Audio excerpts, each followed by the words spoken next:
कैसे हैं आप? आज हम एक नया टॉपिक डिस्कस करने जा रहे हैं जिसका नाम है इंडियन पॉलिटी।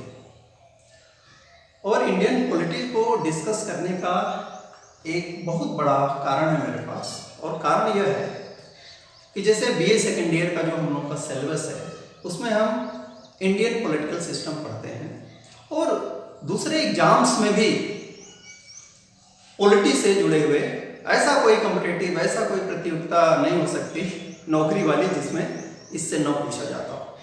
तो कई बार बच्चों को ये मालूम ही नहीं होता एक्चुअली हम जब इंडियन पॉलिटी कहते हैं तो उसका मतलब क्या होता है। तो आज हम इस चीज़ को समझने की कोशिश करेंगे कि इंडियन पॉलिटी में का मतलब क्या होता है और इसमें हम लोग को पढ़ना है।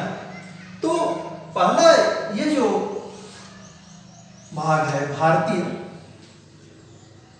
इसमें एक लंबी कहानी है कि हम लोग कैसे भारत से इंडिया बने। पहले हम क्या थे? भारत से हम इंडिया बन गए, और एक बहुत लंबी कहानी, इसकी चर्चा करने की जरूरत नहीं है क्योंकि हम भारत या इंडिया के पॉलिटिकल सिस्टम को, पॉलिटी को समझने की कोशिश कर रहे हैं। तो हम जाहिर सी बात है भारतीय, हम जब ब्रिटेन की चर्चा करते हैं तो हम ब्रिटिश पॉलिटी की बात करेंगे, जब हम अमेरिका की बात करेंगे तो हम अमेरिकन पॉलिटी की बात करेंगे। लेकिन हम इस वक्त इंडियन पॉलिटी की बात कर रहे हैं तो हमने भारत से भारतीय शब्द बना दिया, वहाँ कोई खास चीज़ समझने की नहीं है। समझने की चीज़ यह है कि इस पॉलिटी को जब हिंदी में हम करेंगे, हिंदी में लिखते हैं तो हम इसको राज व्यवस्था या राज्य व्यवस्था कहते हैं। अब इस राज व्यवस्था में दो चीजें हो गई, एक हो गया स्टेट और दूसरा हो गया सिस्टम। यदि हम स्टेट और सिस्टम को समझ लें तो मेरी अवधारणा ये है, मेरी सोच ये है कि हम पॉलिटी या राज व्यवस्था को समझ जाएंगे। हम डिफिनीशन नहीं जाएंगे, हम इनके तत्वों के आधार पे इसके नेचर या स्वरूप को जानने की कोशिश करेंगे। तो आज ये स्टेट पे डिफिनीशन में नहीं दे रहा, लेकिन यदि हम ये देख लें कि स्टेट बनता कैसे है तो स्टेट के बारे में हमारा जो आइडिया है, बेसिक जो कंसेप्ट है, आधारभूत जो हमारी समझ है वह विकसित हो जाएगी। तो हम मानते हैं कि कोई भी स्टेट चार चीजों से बनता है। ये आप लोग जानते होंगे, लेकिन फिर भी मैं इसको दोहरा रहा हूं कि स्टेट के लिए चार चीजें जरूरी है।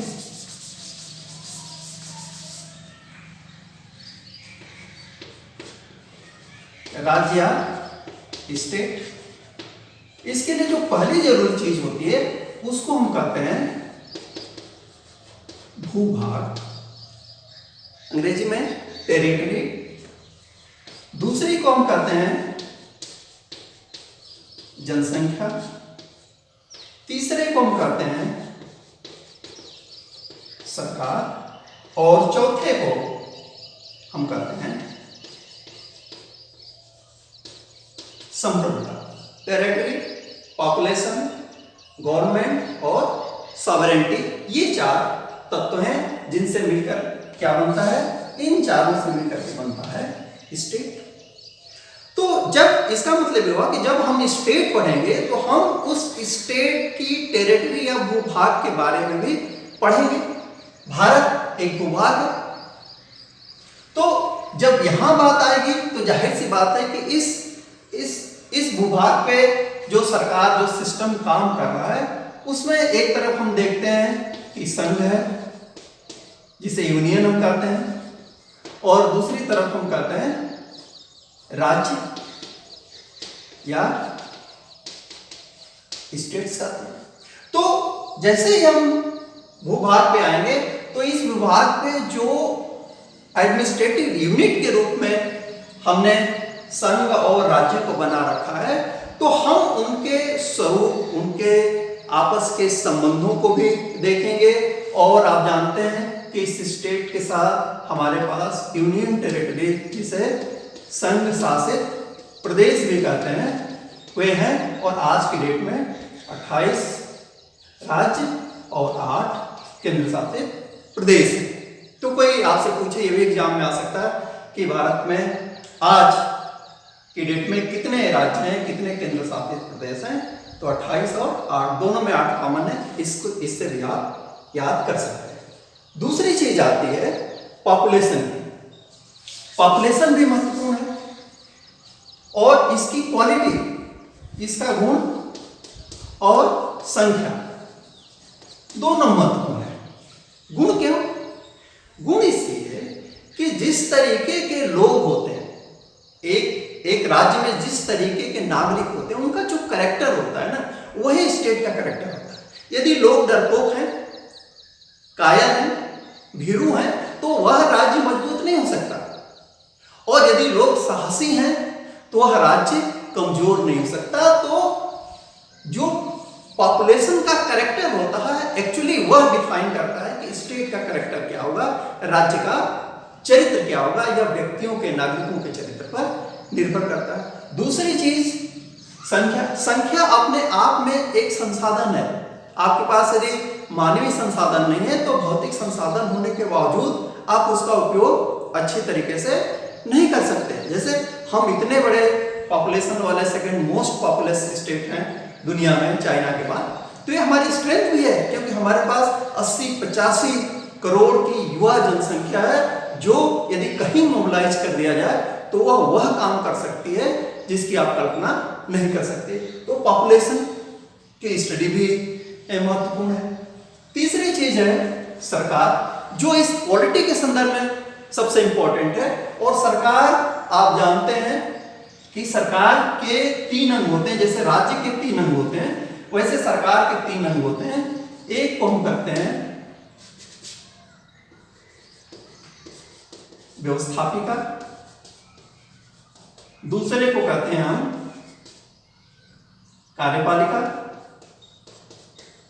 और तीसरे को कहते हैं न्यायपालिका। ये 3, लेजिस्लेटिव, एग्जीक्यूटिव और जुडिशियरी, ये 3 सरकार के अंग हैं। व्यवस्थापिका क्या करती है? कानूनों का निर्माण करती है। कार्यपालिका क्या करती है? कार्य करती है, यानी उन कानूनों के अनुसार कार्य करती है या कानूनों को लागू करती है, इंप्लीमेंट करती है। और न्यायपालिका क्या है? न्यायपालिका उन कानूनों को के आधार पे जो व्यवस्थापिका विधायक या विधायिका बनाती है, उन कानूनों के आधार पे न्याय का व्यवहार करती है। यानी कोई भी व्यक्ति, कोई भी सरकार का कोई अंग, कोई समूह किसी के साथ अन्याय न कर पाए, तो न्याय का काम कौन करता है? न्यायपालिका करती है। तो ये 3 अंग हैं। अब इनके जो आपसी रिलेशन है, व्यवस्थापिका और कार्यपालिका का, इनका आपसी रिश्ता क्या है, इस आधार पे भी सरकारों का गठन होता है। उसको हम बाद में देखेंगे। अब जो महत्वपूर्ण और अंतिम चीज बचती है, वो बचती है संप्रभुता। अब यह संप्रभुता क्या है? संप्रभुता का मतलब होता है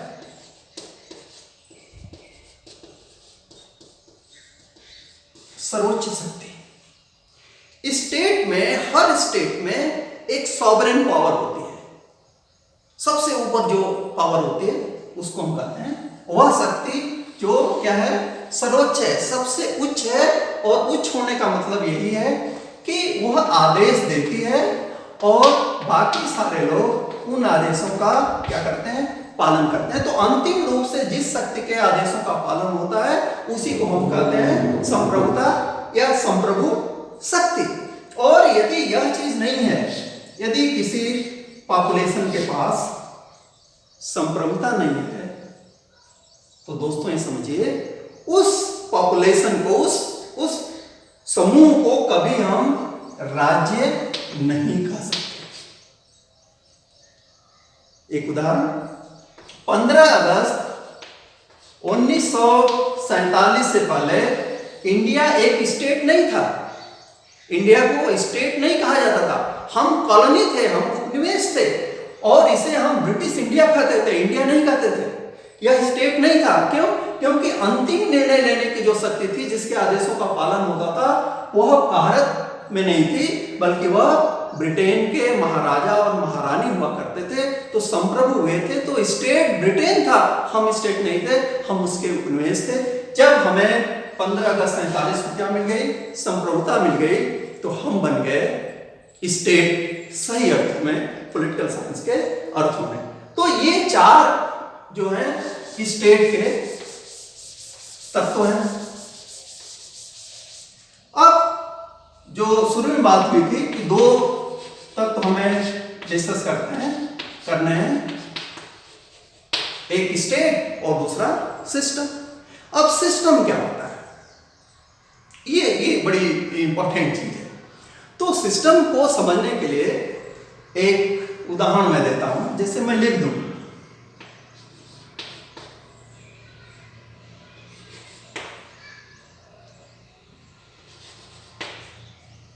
ये 3 अक्षर हैं जो अलग अलग लिखे गए। आप कहेंगे कि कुछ पता नहीं चल रहा है कि इसका अर्थ क्या है, क्योंकि इसमें सिस्टम नहीं है। लेकिन यदि हम इसको एक साथ कर लें तो इसका एक अर्थ बनता है, कलम। कलम क्या है? एक शब्द है, और इस शब्द में क, ल, म अलग अलग क्या है? ये अलग अलग अक्षर हैं। जैसे हमारा शरीर है, हमारा शरीर पूरा का पूरा शरीर एक सिस्टम है। मेरा हाथ एक अंग है, मेरी आंख एक अंग है, एक नाक एक अंग है। तो जब अंग जो है, जो पार्ट्स हैं, वे अपने सही स्थान पे निर्धारित हो जाते हैं और सही तरीके से काम करते हैं, तब हम कहते हैं कि वहां क्या डेवलप हो गया? वहां एक सिस्टम डेवलप हो गया। तो पॉलिटिकल साइंस में ये तो हमारी एक आम भाषा में समझाने की मैं कोशिश कर रहा था। जो पॉलिटिकल साइंस है उसमें हम कहते हैं इसको फॉर्म ऑफ गवर्नमेंट। सिस्टम क्या है? ये जो अलग अलग तत्व हैं, जैसे कार्यपालिका है, व्यवस्थापिका है, न्यायपालिका है, इनके अंगों के आपसी संबंधों के आधार पे जो राज्य होती है, जो राज्य का स्वरूप होता है, सरकार का स्वरूप होता है,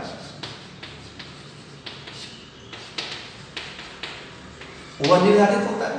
और प्लस ये भी कि शासकों की संख्या कितनी है, इससे भी निर्धारित होगा कि गवर्नमेंट का फॉर्म क्या है। फॉर एग्जाम्पल, यदि एक व्यक्ति शासन कर रहा है तो आप कहेंगे कि वहां राजशाही है। एक व्यक्ति का शासन निरंकुश शासन भी हो सकता है, राजशाही भी हो सकती है, निरंकुश तंत्र भी हो सकता है। यदि सेना कहीं रूल कर रही है तो सैनिक तंत्र होगा, यानी राजा है तो राजतंत्र, सैनिक है तो सैनिक तंत्र, और ढेर सारे लोग हैं, बहुसंख्यक काम कर रहे हैं, जनता काम कर रही है, तो वह क्या है? लोकतंत्र है। तो सत्ता किसके हाथों में है? और प्लस वहां मैंने कहा कि कार्यपालिका और व्यवस्थापिका के आपसी संबंध क्या है। यदि वो दोनों से मिले हुए प्लस, तो आप कहेंगे कि वहां संसदात्मक प्रणाली है, और यदि वो दोनों से अलग अलग हैं तो आप कहेंगे कि वहां क्या है? अध्यक्षात्मक शासन प्रणाली है। तो इस तरीके से कि सरकार के अंगों के आपस में संबंध क्या है, और प्लस शासन सत्ता किनके हाथों में है।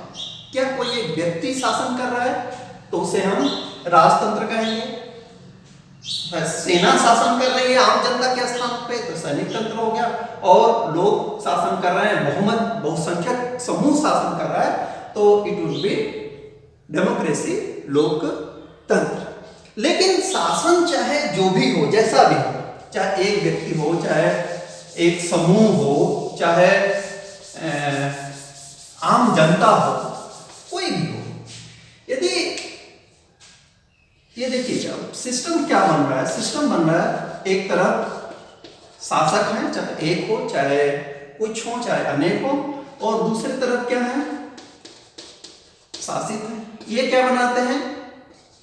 ये कानून बनाते हैं और कानून के माध्यम से आदेश देते हैं, और ये क्या करते हैं, उनका पालन करते हैं।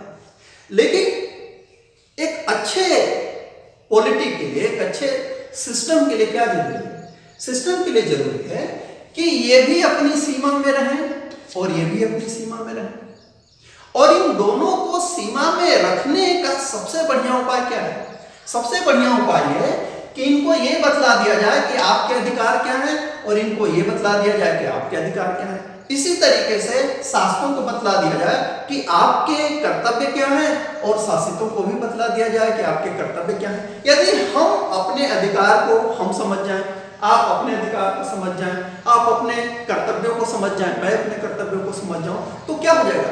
एक सिस्टम डेवलप हो जाएगा। तो बेहतर ये माना गया कि ये लिख दिया जाए कि राजा के क्या काम होंगे या शासक के क्या अधिकार होंगे और जनता के क्या अधिकार और कर्तव्य होंगे। तो उस चीज को हमने कहा संविधान। अब यहां पॉलिटी में ही क्या आ जाता है? संविधान आ जाता है। अब संविधान क्या है? इसको यदि आप तोड़ दें तो दो शब्द बनेंगे, सम और विधान। सम का मतलब होता है समान और विधान का मतलब क्या होता है? कानून। यानी संविधान क्या हुआ? संविधान वे कानून हो गए जो सबके ऊपर समान रूप से लागू होते हैं, उसको हम कहते हैं संविधान या कॉन्स्टिट्यूशन। और इसके अनुसार शासक और शासित दोनों को चलना है, इसीलिए हम इसको कहते हैं फंडामेंटल प्रिंसिपल, आधारभूत सिद्धांत, फंडामेंटल प्रिंसिपल।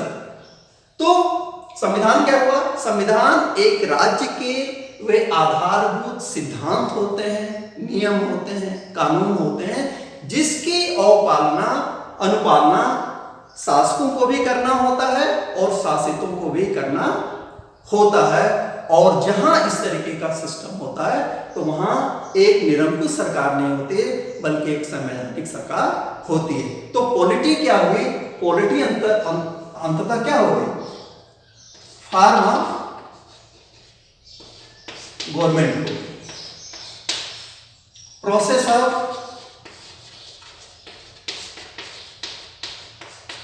गवर्नमेंट हो गई।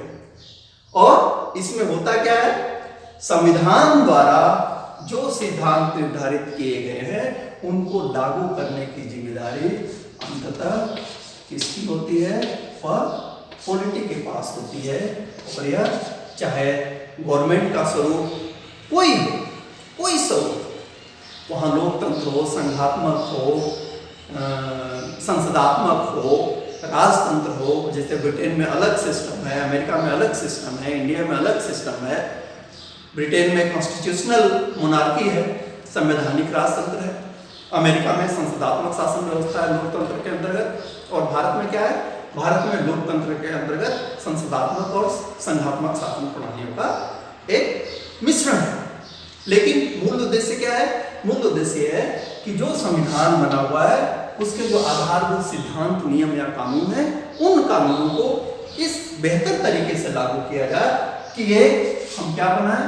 एक गुड स्टेट, एक गुड